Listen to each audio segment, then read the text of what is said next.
అమ్మా. చెప్పలేదు. సో ఎట్లుంది ఇప్పుడు పరిస్థితి, ఎట్లుంది బస్సు? పరిస్థితి ఘోరమైన పరిస్థితి. ఘోరమైన పరిస్థితి. అవును సో అంటే ఇప్పుడు బస్సు ఫుడ్ బోర్డింగ్ కూడా చేస్తారు మీ ఆడోళ్ళు. అవును చేస్తున్నాం. మరి ఉచిత ప్రయాణం అని అన్నారు, ఇంకా మరి ఎలా ఉంది ఇప్పుడు? అప్పటికి ఎలా ఉంది, ఇప్పటికి ఎలా ఉంది? ఉచిత ప్రయత్నం బాగానే ఉంది కానీ ఈ బస్సులు తక్కువ వేసి ఇవన్నీ కష్టపెట్టడం సగం ధర పెట్టినా కూడా మాకు మంచిగా ఉండయ్యా. కరెక్టే కానీ మరి అంటే అక్కడ కూడా మనకు భక్తులకి బస్సులు అయితే ఇంపార్టెంటే కదా. సో కానీ ఈ వచ్చిన వాళ్ళు కూడా క్రమశిక్షణ నడుపుతలేరు. ఇక్కడ బస్సులు ఉన్నా కూడా ఒకేసారి 3-4 బస్సులు వెళ్ళిపోతున్నాయి. మళ్ళీ మధ్యలో గంట దాకా బస్సులు ఉంటలేవు. మరి ఆడ కూర్చున్న వాళ్ళు ఏం చేస్తున్నారో తోలు ఏం చేస్తున్నారో మాకు తెలుస్తలేదు. మీరు ఎంతసేపు అవుతుందమ్మా ఇక్కడ? గంట అవుతుంది, అర్ధ గంట కూడా అవుతుంది.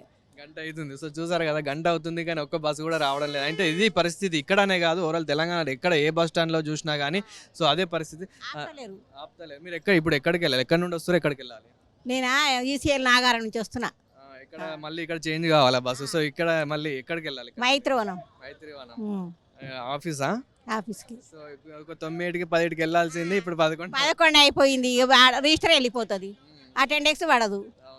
ఏం చేయాలి బిడ్డ, అట్లా అయిపోయింది. అంటే మరి ఏం చేస్తే బాగుంటుందని మీరు అనుకుంటున్నారు? కానీ ఇప్పుడు ఈ సిచ్యువేషన్ అయితే ఇంకా గత 4-5 రోజుల వరకు అయితే ఇలా ఉంటుందని అయితే చెప్తున్నారు. అవునవును అంతే.